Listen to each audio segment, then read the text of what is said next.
If you want to sound good on the saxophone, then you need to play with a great embouchure. When I say great, I just simply mean something that works for you, something that is comfortable to play, but most importantly, something that produces a good tone. In this video, I'm going to give you these fundamentals so that you can get practicing and working towards a good sound yourself. In order to learn these fundamentals, all you're gonna need is a neck and mouthpiece set up like this, where you just have your reed, ligature, neck, and mouthpiece all set up, and access to a mirror. This can be a hand mirror, bathroom mirror, whatever. You just need to be able to see yourself in a reflection while watching the video to compare side by side what you're seeing on screen to what you are doing too. We can boil down a basic embouchure into 3 steps: rest, roll, and seal. And that's it. So let's talk about each of those steps in a little more detail. Our top teeth will rest onto the top part of the mouthpiece like this.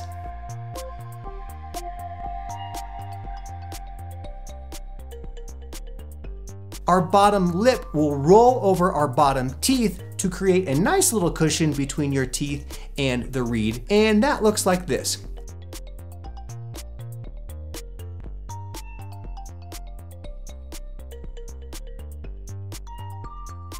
With our top teeth on the top part of the mouthpiece and our bottom lip rolled over our bottom teeth, we are then going to create a seal around the mouthpiece like this.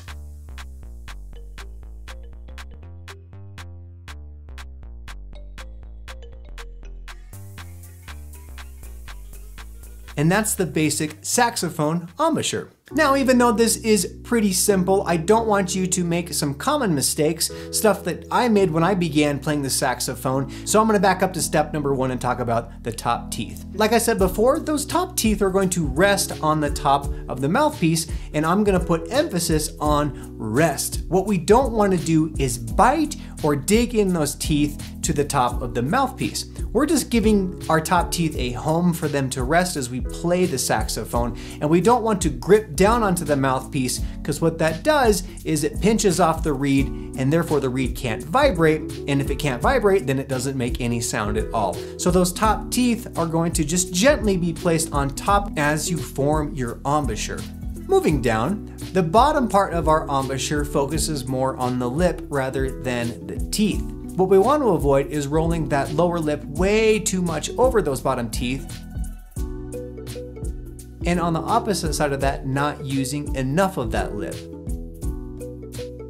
When you form a good basic embouchure and look in the mirror, you should be able to see just a little bit of that lower lip underneath the reed.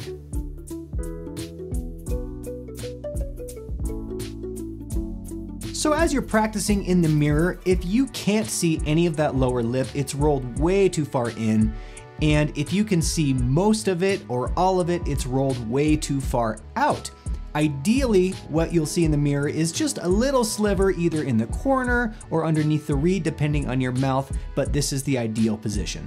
Once you have your top teeth resting on the top part of the mouthpiece and enough lip rolled in over those bottom teeth, we can think about creating that equal pressure around the mouthpiece. There are a lot of different ways to think about it, but here are some easy ones that I like. The first one is just saying the sound ooh and then putting the mouthpiece in your mouth, forming that embouchure.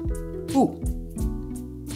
What this does is it helps us avoid any unnecessary pressure coming from just the bottom and the top of our jaw. Now that makes sense because our jaw naturally opens and closes this way, and we typically don't think about pressure coming inwards like this.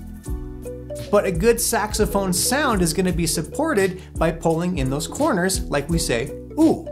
One thing that I really like to think about that helps me is thinking about a rubber band. If I take a rubber band and I put it around my mouthpiece, the rubber band is going to squeeze my mouthpiece from all angles equally. It's not going to favor up and down like our jaw might naturally, but rather going to squeeze it with equal pressure all the way around. You can also think about your embouchure like a drawstring bag if they were connected to the corners of your lips. If you were to pull on these strings, everything would create an equal circle.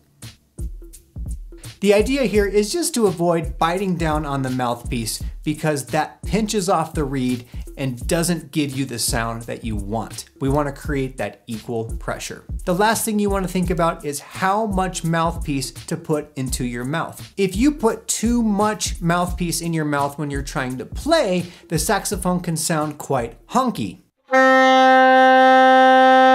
On the other end of that, if you don't have enough mouthpiece in your mouth, it's really easy to pinch off the reed and not create any sound at all.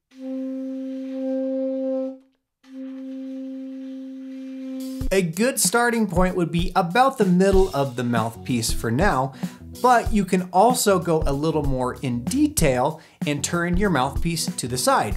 If you turn the mouthpiece to the side and look at it from a side profile, you can see some space in between the reed and the mouthpiece itself. Where you want to set your teeth and your embouchure is going to be the area where the reed meets the mouthpiece and then closes that gap.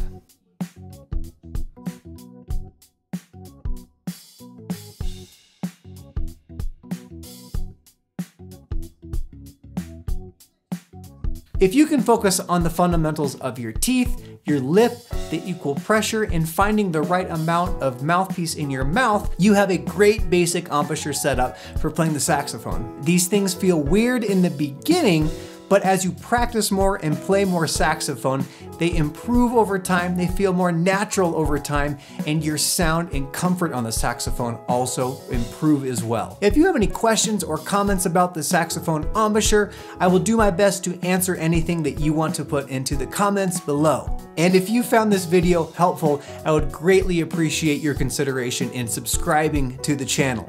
Thanks for stopping by, and I hope you enjoy making music.